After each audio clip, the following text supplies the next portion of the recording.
औरत की दिल की धरती पर प्यार का छिड़काव ना हो, वो औरत सैराब होकर भी तशना रहती है।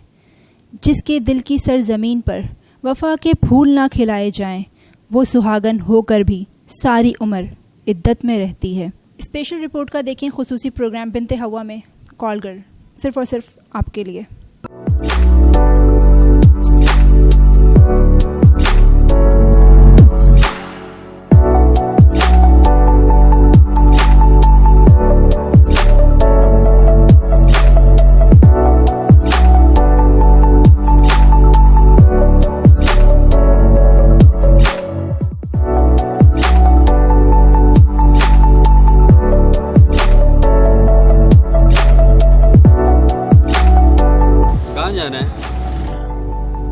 आपको क्यों बताऊं मुझे कहाँ जाना है?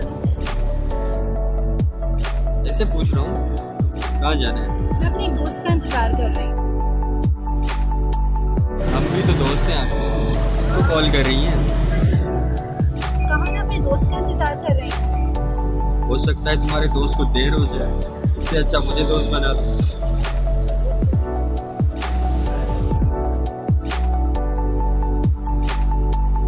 तुम्हारे दोस्त से अच्छा दोस्त साबित हो। मेरा जो दोस्त आ रहा है वो तो परेशान हो जाएगा ना, मुझे ना पागल। तुम्हारे दोस्त को पता नहीं कितना टाइम लग जाए आने में, तुम परेशान हो रही हो उसके इंतजार में। मैं जितनी लेती हूँ आप दे सकेंगे? क्या चाहिए? कितनी देर के लिए रोकेंगे? जब तक तुम चाहो। 20,000 चार्ज करूँगी, बस दे सकेंगे? 20,000 बस। कहाँ चलना है?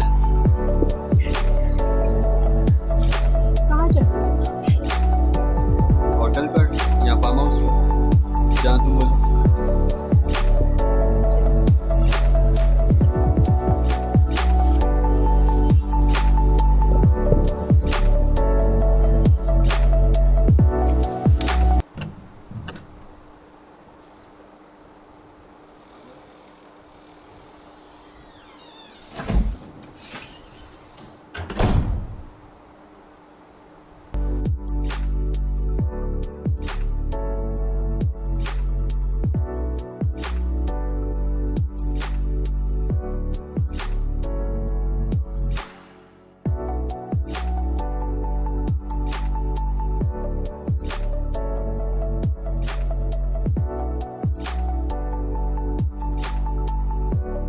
तुम्हारे हाथ बहुत खूबसूरत, बहुत कोमल कोमल है।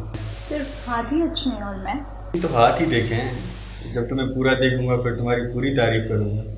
और हाँ, तुम्हारा नाम असली रूबी है या कुछ और है? नाम से क्या फर्क पड़ता है? नाम कलमी हो या असली, हम सिर्फ आज रात के दोस्त हैं।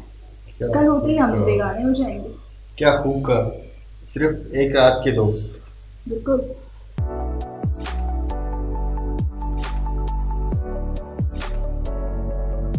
ठीक है, मैं 5 मिनट में शो करूँगी। Okay, I will wait for you show.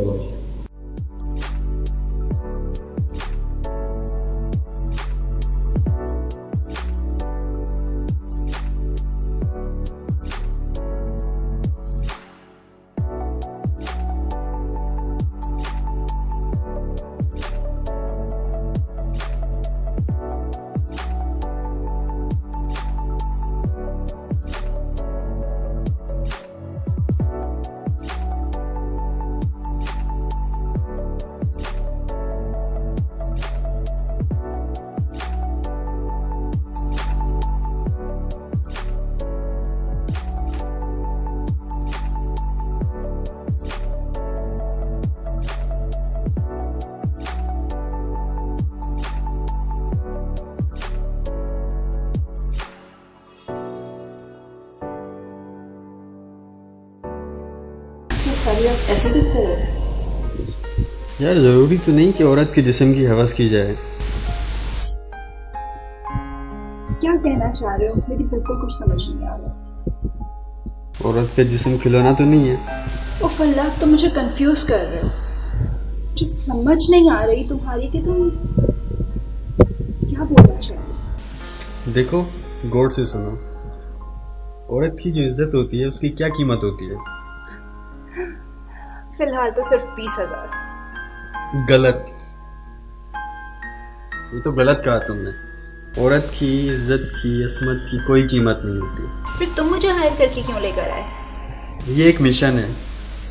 क्या क्या मिशन? मतलब क्या है तुम्हारा? देखो, मैं एक पुलिस ऑफिसर हूँ। क्या तुम पुलिस ऑफिसर? और मैं जिस्म फरोश गरबा की तलाश में हूँ। हाँ, और सुकून से बैठो और मेरी बात का जवाब दो। अगर झूठ बोला तो अपने सेल ले जाऊंगा। देखो, मैं तुम्हारे आगे हाथ जोड़ती हूँ। मेरी माँ मर जाएगी। मैं एक शरीफ घर की लड़की हूँ। मुझे कोई शौक नहीं है इस काम का। तभी टैक्सी बनी हुई हो। ये मेरी मजबूरी है। मुझे इस काम का कोई शौक नहीं है। वो तो पकड़े जाने के बाद हर लड़की यही कहती है। देखो, मैं हर लड़की को नहीं जानती, लेकिन मैं अल्लाह की कसम खाकर कहती हूँ, मैं सच कह रही हूँ। ये मेरी मजबूरी है। मुझे शौक नहीं है इस काम का। देखो, परेशान नहीं हो, घबराओ नहीं, परेशान होने की जरूरत नहीं है। मुझे किसी का नहीं पता, लेकिन मैं अल्लाह की कसम खाकर बोल रही हूँ, मैं सच बोल रही हूँ। मुझे इस चीज़ का कोई शौक नहीं है। ये मैं सिर्फ मजबूरी में कर रही हूँ। ये काम मेरी मजबूरी है। चलो शुरू हो जाओ। पता तो मैं लगा लूंगा क्या सच है क्या झूठ है। मेरे वालिद एक सरकारी महकमे में क्लर्क थे। हम 2 बहनें एक भाई। भाई और बहन बहुत छोटे हैं। अब्बू का 1 साल पहले ही इंतकाल हुआ है। और उनकी मौत पे सब आए, सारे रिश्तेदार, सारा खानदान आया। स्वयं और चैलम के बाद सबने हमसे रिश्ते खत्म कर लिए हैं अपने। सब खा पी कर चले गए उस दिन।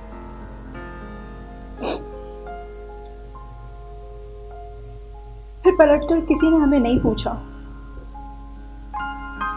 ना हमारी खबर ली किसी ने। जो घर में बचा कुचा था वो अब्बू की मौत पर खर्च हो गया। कोई मददगार नहीं था। मेरा मंगेतर था, मेरा कजन। वो रोज आता था और उसने मुझे एक बार डेट पर ले जाने की ऑफर की। मैंने उसे मना कर दिया। वो उस दिन के बाद से दोबारा नहीं आया और मुझसे नाराज भी हो।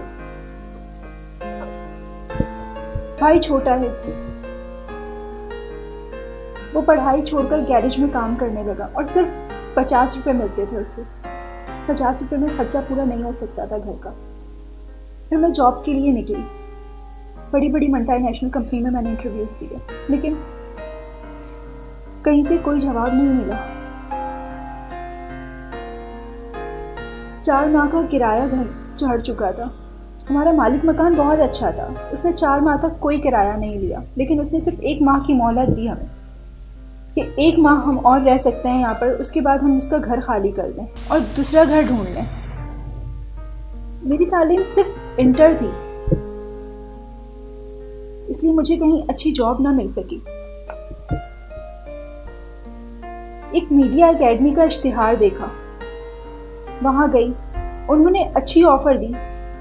कहा पहले ट्रेनिंग देंगी और उसके बाद मैं चैनल्स पे कमर्शियल्स कर सकती हूँ, मुझे एड्स मिल सकते हैं और मैं लाखों रुपए कमा सकती हूँ।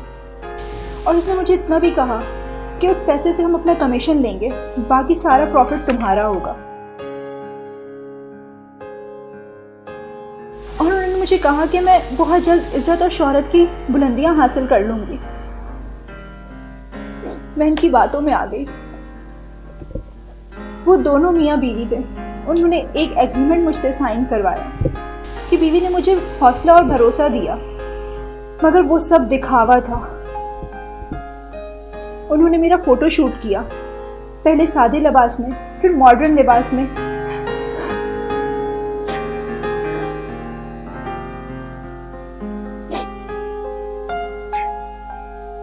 हमारे प्रमोटर की बीवी ने कहा कि जब तक तुम लिबास नहीं उतारोगी तुम्हें काम नहीं मिलेगा।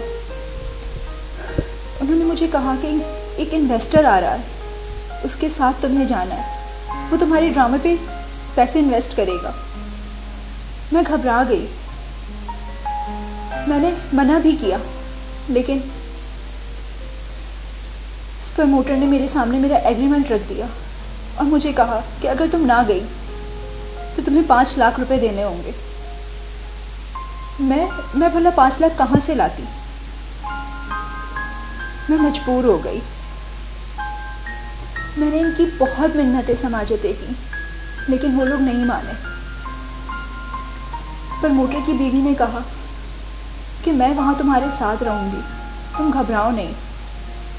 और फिर न जाने कितने लोगों के आगे इन्होंने मुझे पेश किया। वो लोग बहुत सारे पैसे लेते थे और मुझे सिर्फ 1000 रुपये देते थे। उन्होंने मेरा फेसबुक और ट्विटर अकाउंट भी बनाया हुआ था, जिसमें और लड़कियों के साथ मेरी तस्वीर भी लगाई हुई थी। एक दिन एक मैडम आई हमारे ऑफिस। उन्होंने मुझे बहुत पसंद किया, अपने घर ले गई। वो लेस्बियन थी, जिन्स परस्त। रात को उन्होंने मुझसे पूछा कि वो लोग तुम्हें क्या पे करते हैं, और मैंने उन्हें बताया कि सिर्फ 1000 रुपये देते हैं वो लोग मुझे। मैडम बोली, इनकी ऐसी की तैसी, हजारों रुपए लेकर और तुम्हें सिर्फ 1000 रुपये। मैंने मैडम को सारी बात बताई। मैंने उनसे यही कहा कि मैडम मैंने एग्रीमेंट साइन किया हुआ है उनके साथ, और मैंने अगर उनके एग्रीमेंट के खिलाफ कोई काम किया तो मुझे उन्हें 5 लाख रुपए देने होंगे। मैडम ने उसी वक्त उन दोनों को फोन करके बुलाया। वो दोनों मैडम के बंगले पर आए और मैडम ने उन्हें खूब डराया। मैडम ने उनसे कहा कि मैं एक एनजीओ चलाती हूँ, तुम अच्छी तरह से जानती हो। हर ऑफिसर के साथ मेरे ताल्लुकात हैं। और मैडम ने उनसे कहा, इसी वक्त सलमा का एग्रीमेंट लेकर मेरे घर पर पहुंचो। इसका मतलब तुम्हारा नाम सलमा है? जी, मेरा नाम सलमा अहमद है। अच्छा। अली अहमद मेरे वालिद साहब का नाम है। फिर आगे क्या हुआ, बोलो। वो दोनों मियाँ बीवी मेरा एग्रीमेंट लेकर मैडम के बंगले पर आ गए और मैडम ने उनसे कहा कि आइंदा वो मेरे पास भटके भी ना। वो दोनों बहुत डर गए और वो वहाँ से चले गए। फिर मैडम ने मुझसे कहा कि अगर तुम्हें ये काम करना ही है तो अपना एक अकाउंट बनाओ, अपनी एक पहचान बनाओ, सिर्फ चंद रुपयों के लिए अपने आप को मत बेचो। मैंने फिर अपना ट्विटर अकाउंट बनाया हमारा तिमाड़ी के नाम से, अपनी पिक्चर और अपना नंबर अपलोड किया उस पर, और फिर ये सिलसिला चल पड़ा। अभी 1 महीना ही हुआ था मुझे और मैं आपके हाथों पकड़ी गई। और तुम्हारा मंगेतर कहाँ है? और जब इसे पता चला तो उसने बहुत हंगामा किया। कहा मेरे साथ डेट पर नहीं गई और अपना मुंह काला कराती फिर रही है। मैडम ने मेरी बहुत मदद की। हम मूसा कॉलोनी में रहते थे। उन्होंने मुझे जौहर में अपने दोस्त का एक फ्लैट लेकर दिया, जहां मैंने अपने भाई बहन को दोबारा से स्कूल में एडमिशन करवाया। अम्मी का भी इलाज शुरू करवाया। अम्मी हार्ट पेशेंट है। तुम इज्जत की जिंदगी नहीं गुजार सकती? मुझे कौन इज्जत की जिंदगी देगा? हर औरत का ख्वाब होता है उसका एक घर हो, शौहर हो, बच्चे हो। तुम कह रही थी ना इज्जत कौन देता है। मैं तुम्हें इज्जत और छोटा सा घर दूं तो?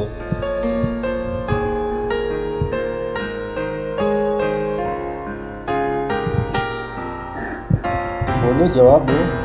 बोलो, जवाब दो। और ये आंसू बहाना बंद करो, बहुत रो ली तुम। अब मैं तुम्हें अपने घर ले जाऊंगा, अपने अम्मी अब्बू से मिलवाऊंगा, और सबसे पहले हम अपने घर जाएंगे, उसके बाद तुम्हारे घर जाएंगे। तुम सच बोल रहे हो? हाँ।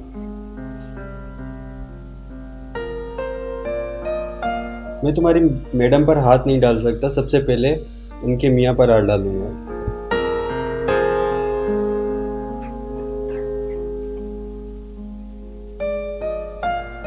और फिर उसके बाद तुम में एक। अब तुम खुश? अब ना कि नाला नहीं होता।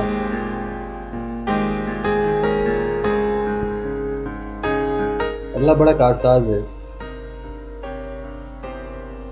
तुम मेरे नसीब में थी सो मिल गई।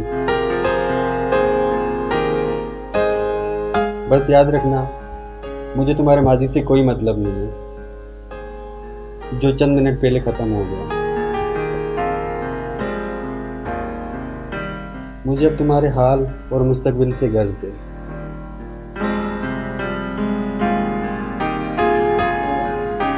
अब तुम मेरी इज्जत और मैं तुम्हारा मुहाफिज। क्या तुम सच कह रहे हो?